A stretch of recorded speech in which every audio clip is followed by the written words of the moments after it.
Kottappadi saint George English medium U P. സ്കൂളിൽ മാതാപിതാക്കൾക്കായി parenting seminar സംഘടിപ്പിച്ചു. സ്കൂൾ പി.ടി.എയുടെ നേതൃത്വത്തിൽ നടന്ന സെമിനാറിൽ പോസിറ്റീവ് പാരന്റിംഗ് എന്ന വിഷയത്തെ ആസ്പദമാക്കിയാണ് ക്ലാസ് നടന്നത്. കുട്ടികളുടെ വളർച്ചയിലും സ്വഭാവ രൂപീകരണത്തിലും മാതാപിതാക്കളുടെ പങ്ക് തിരിച്ചറിയുക എന്ന ലക്ഷ്യത്തോടെ Kottappady saint George English medium UP. School പി.ടി.എയുടെ നേതൃത്വത്തിൽ പാരന്റിംഗ് സെമിനാർ സംഘടിപ്പിച്ചു. സ്കൂളിൽ വച്ചു നടന്ന വിപുലമായ ഈ seminar saint George church assistant വികാരി reverend father Ben Stephen Mathew ഉദ്ഘാടനം നിർവഹിച്ചു. ചടങ്ങിൽ school head mistress Riya Mary Moncy അധ്യക്ഷത വഹിച്ചു. School manager MK. വർഗീസ് കുട്ടി ചടങ്ങിൽ ആശംസ നേർന്ന് സംസാരിച്ചു. തുടർന്ന് പ്രമുഖ ട്രെയിനറും മെന്ററുമായ അഡ്വക്കേറ്റ് ചാർലി പോൾ മാതാപിതാക്കൾക്കായി പോസിറ്റീവ് പാരന്റിംഗ് എന്ന വിഷയത്തിൽ സവിശേഷമായ ക്ലാസ് നയിച്ചു.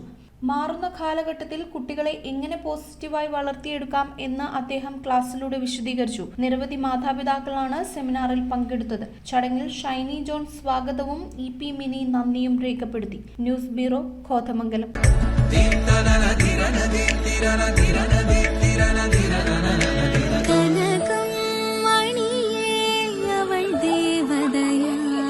സ്നേഹം പൊന്നണിയട്ടെ. Sevens golden diamonds, Eramalloor, Vadathala.